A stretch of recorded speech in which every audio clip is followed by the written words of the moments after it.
மக்கள் வணக்கம். நடந்து முடிந்த 2025 பீகார் சட்டமன்ற தேர்தலில் பாஜக நிதிஷ்குமார் என்டிஏ கூட்டணி அமோக வெற்றி பெற்றிருக்கிறது. கண்டிப்பாக இது இந்தியா முழுவதும் உன்னிப்பாக கவனிக்கப்பட்ட தேர்தல். இது தமிழ்நாட்டு மக்களுக்கு ஒரு மிகப்பெரிய பாடம். ஏனென்றால் பீகாரில் ஆர்ஜேடி லல்லு பிரசாத் கட்சி தேஜஸ்வி யாதவ் முதல்வர் வேட்பாளர் இலவச வாக்குறுதியாக அள்ளி விட்டான். என்னன்னா 1 லட்சம் வீட்டுக்கு ஒருவருக்கு அரசு வேலை, 1 லட்ச ரூபா பெண்களுக்கு வருஷம் கொடுக்கப்படும், 1500 ரூபா கொடுப்பேன், 2500 பெண்கள் கொடுப்போம். எதையும் பீகார் மக்கள் பெண்கள் நம்பலை. எங்களுக்கு வளர்ச்சி அரசியல் தான் வேணும். லல்லு பிரசாத்தோட குடும்ப அரசியலும் காட்டாட்சி எங்களுக்கு தேவை, பெண்களோட நிம்மதியான வாழ்க்கை தான் எங்களுக்கு தேவைன்னு சொல்லி பெண்கள் முடிவு பண்ணிட்டாங்க. 72% பெண்கள் வாக்களித்து பீகாரில் மீண்டும் நிதிஷ்குமார் அவர்களை முதலமைச்சர் ஆக்கியிருக்காங்க. பாஜக தேசிய ஜனநாயக கூட்டணி அமோக வெற்றி பெற்றிருக்கிறது.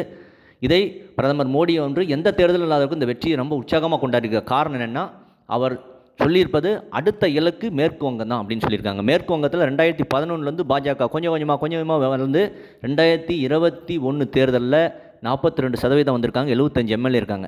2026 தேர்தலில் உறுதியாக வெற்றி பெற போகிறாங்க. அதுதான் அங்கே நடக்க போகுது. தமிழ்நாட்டில் பார்த்திங்கன்னா எதை எடுத்தாலும் பாஜக எதிர்ப்புன்னு சொல்லி 2019 40 சீட்டு, 2021 திமுக ஆட்சி. செய்ய முடியாத வாக்குறுதிலாம் தேஜஸ்வி யாதவ் மாதிரி தான் கொடுத்தாங்க. நீட் ரத்து, டீசல் பெட்ரோல் 4 ரூபா 5 ரூபா குறைக்கிறேன், 500 ரூபா டீசல் எல்பிஜி குறைக்கிறேன், யூனிட் மாதம் கரண்ட் பில்லு கட்டுறது, எதையுமே செய்யலை. மருத்துவர்களுக்கு மத்திய அரசுக்கு இணையான ஊதியம் எதையும் செய்யலை. மீண்டும் பெண்களுக்கு 1000 ரூபா, அது 2026 தேர்தலில் வெற்றி பெற வேண்டும். இலவச பேருந்து, இதை தவிர்த்து எதுவுமே செய்யலை.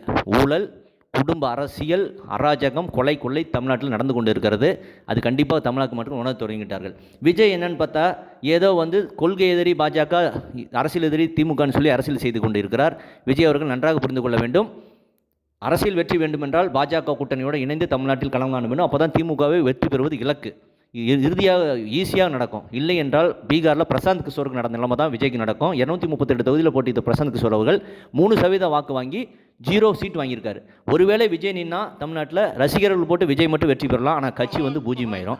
இதை விஜய் உணர்ந்து திமுக வெற்றி பெற வேண்டும் என்றால் தேசிய ஜனநாயக கூட்டணியோடு இணைந்து பாஜகவுடன் இணைந்து போட்டியிட்டால் கண்டிப்பாக திமுக எளிதாக வீழ்த்த முடியும். திமுக தோல்வியடைவது உறுதி. இதை பற்றி உங்கள் கருத்து என்பதை கமெண்ட் செய்யுங்க. சேனலுக்கு சப்ஸ்கிரைப் பண்ணி நன்றி, வணக்கம், ஜெய்ஹிந்த்.